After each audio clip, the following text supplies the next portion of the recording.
tell you, I had such an amazing weekend last weekend together with Rabbi Jessica and myself and Rabbi Mira Rivera and Rabbi Josh Buchan. We were out in L.A. for a public-facing conference for something called the Jewish Emergent Network. Such an amazing network of 7 communities across the country. Rome was part of those 7 communities who are emergent, whatever that might mean. We share something together as emergent communities. Emergent. We're kind of something creative happening, something new. And so we got together as a group to both celebrate the 2 years of the first cohort. Rabbi Josh was our fellow. And to welcome in our newest rabbi, Rabbi Mira Rivera. And to participate in this public conference where people came to learn what we've discovered and to share in our insights. But if you were to ask me what was the one word that was the word that was most oft repeated around the conference, it was vision. That leaders and communities that emerge or have novelty or are creative or are renewing themselves are in some way visionary. Group of visionaries or individuals, usually a collective, that have a dream, they have an aspiration, they have an image of what things might look like. They have a chazon, as it were. They have a vision. So from that beautiful, powerful visioning that took place last weekend, I want to talk tonight a little bit about eyes, about vision. Maybe not the vision in the sense of a renewal community. Maybe not in the sense of a disruptive innovator, but a simpler form of vision that each and every one of us participates in, and maybe we get it right, maybe we don't. There's something very powerful about eyes in our tradition. There's something very powerful about the way that we see the world. And tomorrow morning, when we open up our story, when we talk about our wisdom text, we're going to begin with a story about spies. The parsha this tomorrow morning, Shlach Lecha, this weekend, is dedicated to an episode in chapter 13 and then 14 of the book of Numbers. And in some ways, the story of the spies, of course, will connect to the end of the parsha tomorrow morning also, in a very odd way, in a very beautiful way. But let me begin by saying that the story of the spies, maybe some of you are familiar with it, maybe you're not. Let me give a quick review. Out of nowhere, the Israelites are in the desert, and everything is going honky-dory. It's all great, and everything is perfect. They're rebelling here and there. Things are moving along. And out of nowhere, there's a desire or some commandment from God for spies. It would seem to be that it comes from God. Later on in the book of Deuteronomy, when Moses recounts the story, it seems to be that it was the people's desire in either direction. There's a desire for there to be a group, a posse of people to go into the land and bring back information. Shlach lecha anashim. And the story unfolds where 12 very, very important individuals, princes, the heads of the tribes, are sent out into the land. They are told very specifically that Moses, that you are to go to the land and in very specific directions. V'ra'it et haaretz mahi, and you are to come to the land u'ma haaretz asher hu yoshev ba. Go tell us the land that is being settled. Is it tova imra'ah? Is it good or is it not good? Ma ha'arim. What are the cities? Asher hu yoshev bahena. Are they fortified cities or not? And over again in Moses' instructions to the 12 spies, he uses the word ma over and over again. Go ahead and count it there in your Bibles in chapter 13. Uma. And what? A series of questions, inquiries, interrogations. Moses asked the 12 spies to use their eyes to ask questions and to bring back information. And if you know the story, don't spoil for the person next to you, but just a reminder, they come back and what happens? Not good. If you grew up on Kedem wine or Manischewitz, you could see the big grapes that were there. It's great. Everything there is huge. It's true, it's a land that flows with milk and honey, but no, it's very dangerous there. 10 of the 12 spies come back with evil reports, diba ra'ah. And in the answer to all of the questions that Moses begins with an open inquiry, umma, they come back with, we'll tell you, ma, it's bad news. 2 of the 12 say, no, it's okay. Fundamentally, of course, the story is at least about 2, maybe 3, maybe 10 things. But let's talk about one, but first 2 that I always bring to mind. The story of the spies always reminds me that the nearer we get to our destination, the more we slide away. That at the moment in many people's lives when they're about to acquire the very thing that they work their entire lives for, they are about to take it. We get scared. Call it cold feet. Call it a Jonah complex. Call it whatever you will. The excitement of the thing we wanted most sometimes scares us. A friend of mine once said the 2 great disappointments in life are not getting what you wanted and getting what you wanted. The second thing that comes to mind always when I read the story for me is when I imagine how terrifying it is when we don't know, and when we don't know something. The fear of the unknown is the other theme that the spies always recounts for me. The scary, what is on the other side of the Jordan River, what's on the other side of this job, of this relationship. It's scary. Even great leaders show cold feet when faced with uncertainty and that which is unknown. But the third theme that I'd like to raise tonight, and one which is so relevant for me in my life, maybe in your life, maybe around us, is the problem of vision. You see, the spies brought back a diba ra'ah. They brought back a fearful report. And where the inquiry, the ma, that Moses had asked them to ask, Umma ha'aretz, Umma, in the place of inquiry, in the place of question, of mystery, they bring back certainty. And the kind of certainty that is al-hagavan, one Hasidic master would say, it's on the surface. Moses asks them to bring back depth, and they bring back surface. Moses asked them to know the inner landscape of the land and to know their own inner landscape, and they bring back big grapes. Moses asked them for depth, and they bring back surface. And here is one of the great problems of vision. The faultiness of our eyes to see what isn't visible. Or more accurately, that we humans are both surface and depth. Seen and unseen, known and unknowable. We are comprised of both answers and questions. We are comprised of what, ma, and also lama, why.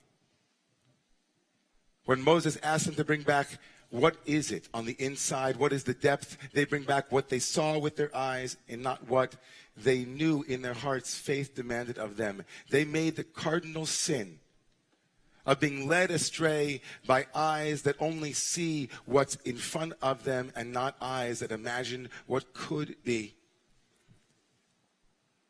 And in this they display a deeply human problem that I struggle with, that you struggle with, that we all struggle with, which is you never know. You never know who's before you. We never know the one who stands right next to us or behind us or across the way in our apartment building or even sleeping in our own bed. We are infinite repositories of surprise if those we are with have eyes that are real eyes and real eyes. That the one before us is unfathomably deep. And even though surfaces are important and we move through sliding surfaces in an urban reality and in a daily experience, we brush shoulders with infinity. We lean against the mystery in the subway. God incarnate makes our coffee for us. And we slide around each other. And that's true. But there's so much more. At the end of the Parsha, we are told that the very thing that the spies were told to do, Latur, to go and bring back information, is a source for this odd thing called tzitzis, these fringes, these edges at the end of our talitot, at the end of our prayer shawls. These funny things are brought in the very Parsha tomorrow morning at the end of the Parsha. In a very beautiful wordplay, the Torah says, make these tzitzit, make these pointing out strings, twisted strings, spiral strings, so that your eyes, lo taturu, acharei levavchem ve'acharei einechem, so that you not be led astray by your eyes, that you not do the spy thing. These are pointing to depths. Remember the depths that the spies missed. Remember that at the edge of every garment, there is still something that awaits. At the end of every edge and every boundary, there is still yet something yet to be discovered. At the end of every corner, there is a rounding that must take place that brings us back towards relationship, towards community, towards the mystery of each other together that binds us and ties us. This is the optical problem, the ocularity that is clouded, where we don't see each other in our infinite depth. It's not hard to see how this is operative this morning when we heard about the death of Anthony Bourdain. Someone whose show was about parts unknown, about the mystery of other cultures through food. He was much bigger than that. Who didn't give off. There was no way of knowing. People said, we had no idea. Kate Spade, Alehem HaShalom, her husband saying that he would never have known. We walk around with people whose depths we don't have time to ask about. Our own depths that we have a problem disclosing. And all around us, a yearning, a longing to connect. Frank Bruni, when he wrote this afternoon about these two tragic deaths, writes,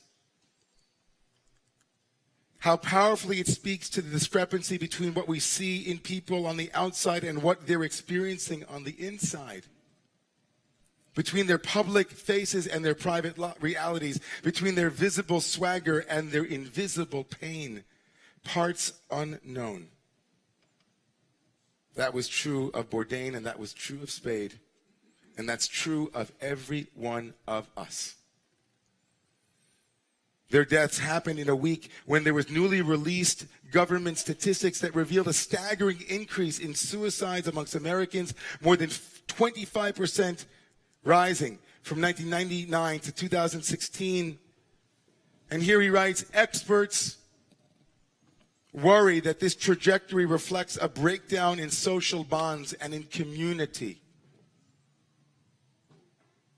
It's unclear how these two individuals fit into that picture, but I couldn't help be shattered reading that, knowing that last weekend with visionaries, we stood on a beach with a group of rabbis, and our dear friend Rabbi Amichai Levi had us standing around in a circle and asked us to bind our tzitziot to each other and to create a circle of prayer shawls bound by the fringes, by the place beyond the line, beyond the place where we're willing to go, the question we're willing to ask, the depth we're willing to see. As Rabbi Jessica said weeks ago, with the listening that invites us to have someone else speak through our own powerful listening. I wonder and I worry about those who walk around in this community or around in my building or around in my office who have the invisible pain that I don't see because my eyes don't realize that we can stop with surfaces. If we could only see with your eyes, Source.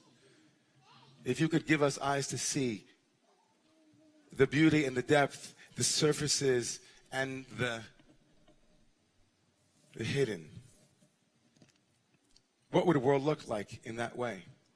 How would we treat each other? Isn't that the goal of all spiritual and religious practice? To see with God's eyes, whatever you call God. To see with eyes that are not satisfied with just surfaces, with just screens, with two-dimensional reality when before us there is an infinity. It's a tall order, everybody. They didn't bring your burger just the way you want it, and so this infinity of God is going to get your complaints. We walk in that reality. We struggle with that reality, but that is our aspiration postcard.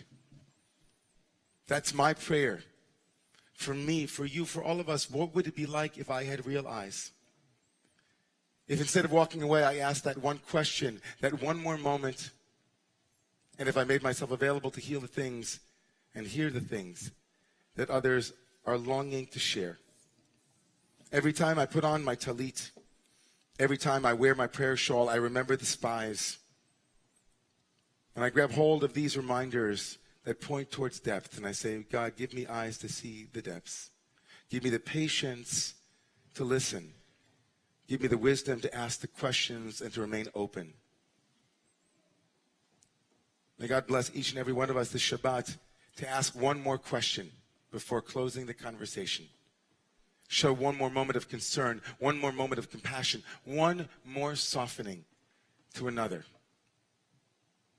And may God bless all of us to be a community, and within communities where those who are struggling with the distance between how they project themselves into the world and how they are in their own inner sanctum, that is not,